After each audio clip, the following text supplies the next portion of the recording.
Então vamos chamar, por favor, José Saramago, Chico Buarque, ali no...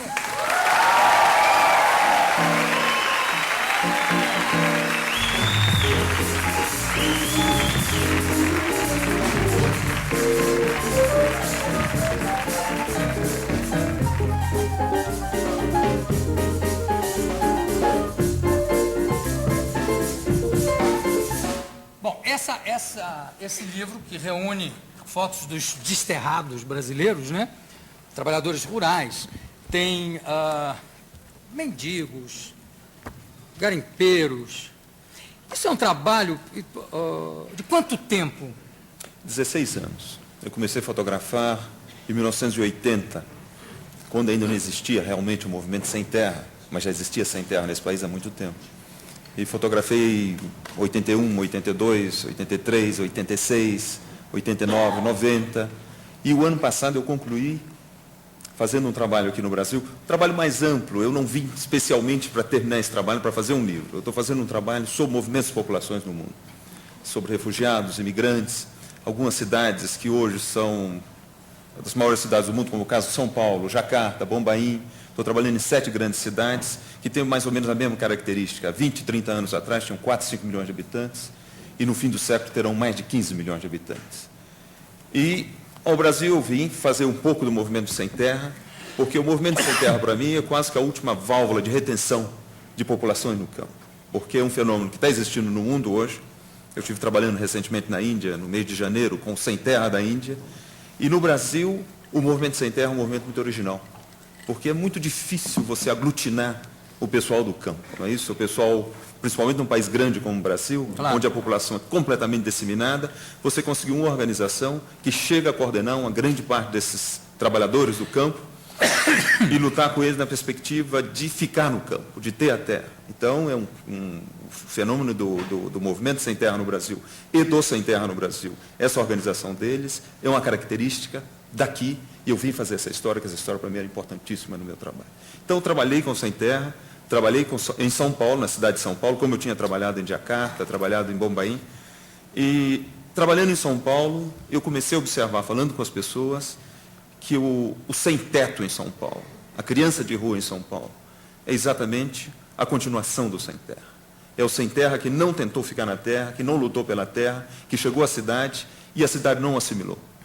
Então, eu vi que era parte da mesma história, e nesse momento eu fui convidado pelo Luiz Schwartz, da Companhia das Letras, para publicar um livro para a comemoração do 10º aniversário da Companhia das Letras.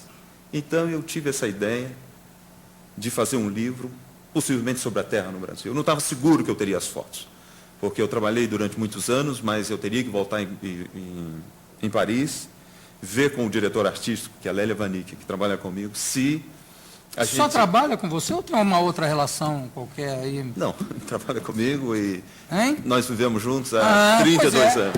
Que está aí sentadinha, a Lélia ali, já devia estar estranhando. Que negócio é esse que trabalha comigo? Ora essa.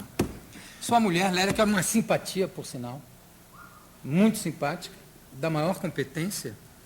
E já que nós estamos falando aqui do lançamento do livro do Sem Terra, Sebastião, a marcha chega a Brasília na quinta-feira. Certo. Vocês vão estar? Vocês, por acaso, vão estar? Eu acho que não. Quinta-feira a gente estará em Lisboa para o lançamento do livro Terra em Lisboa. Porque é um livro que está sendo lançado ao mesmo tempo em 8 países diferentes. Pois é, certo? Quais são esses países? Brasil? Claro, Brasil primeiro, Portugal, Espanha, França, Itália, Alemanha, Inglaterra e Estados Unidos. Eu queria pedir, Ed Murphy, please, would you come here? Quero mostrar algumas das fotos, que são todas realmente sensacionais. Agora, existe uma cronologia na organização dessas fotos, ou aí a Lélia é que foi responsável por essa montagem? Não, a Lélia que foi responsável. Existe realmente, as fotos estão mais ou menos colocadas na cronologia, mas eu não tinha essa ideia no início, quase que eu pensei que essas fotos, talvez de uma forma estética, de uma maneira qualquer, teria que se combinar, e a Lélia tomou a responsabilidade, ela colocou, em 3, 4 dias, ela preparou a sequência do livro. E a sequência é mais ou menos, você começa com um retrato das pessoas da Terra. Inclusive, as 2 primeiras páginas, as 2 primeiras páginas duplas, não é isso? As 4 primeiras páginas, são sobre os primeiros as primeiras pessoas que povoaram a terra do Brasil, que são os indígenas. Bom, a gente vai mostrar depois, na entrevista, quando eu estiver conversando com o Chico, como o Chico é muito falante, não para de falar, é uma coisa... já é notória a sua pau-rapatice, a gente vai exibir aqui o clipe. Tem um clipe feito com as fotos, mas a gente vai esperar para, na hora que eu estiver conversando com o Chico, para mostrar. Então, aqui são as 4 primeiro... Não, aqui já tem... uma... São as fotos duplas. Olha aqui. Lindo. Então, a sequência é um pouco o retrato das pessoas da terra, depois o trabalho na terra, a vida dura na terra, não é isso? A estrutura agrária é difícil, a morte, a seca, depois o êxodo para a cidade média, depois o êxodo para a cidade grande, a chegada em São Paulo, tem a parte de São Paulo, e a segunda parte do livro é a volta à terra, a luta pela terra, que começa, a Lélia imaginou uma sequência muito interessante, que são retratos de crianças que vivem em acampamentos, que são uma espécie de campo de refugiados, não é isso? Na beira das estradas brasileiras. E eu fiz uma série de fotografias de crianças e essas fotografias, o texto, as músicas, a poesia do Chico vai junto a essa série de retratos. E depois começa realmente a luta pela terra, que é a história do Sem Terra, que eu fiz no ano passado e que termina o livro. Sebastião, tem uma foto aqui que me deixou, quer dizer, todas são impressionantes, mas essa foto aqui eu parei, deixa eu ver se eu acho que é essa aqui, desse menino sentadinho aqui, né? Qual é o futuro? Esse menino não tem nem passado, nem presente, nem futuro, né? Não, ele poderá ter futuro. Mas em condições muito complicadas, porque nessa idade, o que essa criança já sofreu, e já deve ter afetado, inclusive, fisicamente o seu organismo. Possivelmente. Né? Possivelmente. Quando você vê uma nessa criança fotografia, dessa idade, hein? Os pés dessa criança, Exatamente. São pés de pessoas de 30, 40 anos. É o pé de um velho. A cabeça de um velho, e você vê pelo corpo, não é isso? É. Pelo bico que está pendurado no pescoço, que é o que é realmente uma criança muito jovem. E as mãos são de um velho, o rosto é de um velho. Exatamente. Quer dizer, é um ser humano que não tem nem passado, porque pai e mãe também tiveram as mesmas condições de vida, se não piores, né? Exatamente. Ele, como presente, está nessa situação, e o futuro que ele pode, quer dizer, pode vir a ter um futuro, sim, mas em condições extremamente precárias, né? Olha, eu acho que depende. Eu vi muita situação interessante. Eu trabalhei, se eu olhar, por exemplo, o tempo que eu trabalhei, que eu fiz esse livro, pegando só a sequência do ano passado, eu encontrei pessoas, por exemplo, vivendo em acampamento em beira de estrada. Condições muito difíceis, porque os acampamentos em beira de estrada, para mim, são piores que os campos de refugiados que eu vi na África, de uma certa forma. Porque os campos de refugiados, você tem uma série de organizações não governamentais que trazem um apoio médico, de alimentação, um apoio logístico. Você tem as Nações Unidas, que, de uma certa forma, protege o refugiado.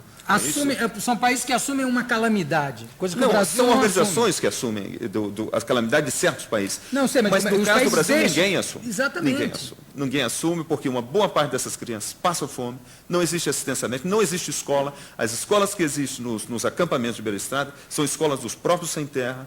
E o problema da segurança também, porque muitos desses acampamentos são atacados à noite. Existe casos de crianças que foram baleadas, assassinadas em beira de estrada brasileira, quer dizer, não tem proteção. E as pessoas não abandonam, porque a esperança é realmente conseguir um pedaço de terra para defender a dignidade da família. Porque eles têm consciência hoje que, chegando na cidade grande, como eu vi em São Paulo, a primeira coisa que desaparece, que explode, é a célula básica, que é a família. O filho já adulto,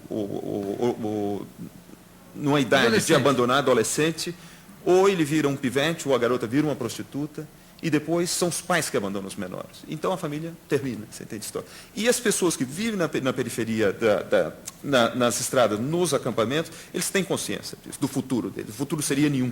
Então eu preferi ficar, correr o risco, tentar obter um pouco de terra e viver com dignidade nessa terra e produzir, melhor do que partir na cidade. E olha, a outra etapa que eu encontrei na sequência foi já o assentamento funcionando, o assentamento trabalhando.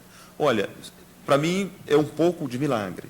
Depois de 2, 3 anos que o assentamento está funcionando, já normalmente existe uma produção para subsistência e existe um retorno entre 3 a 5 salários mínimos, depende da região.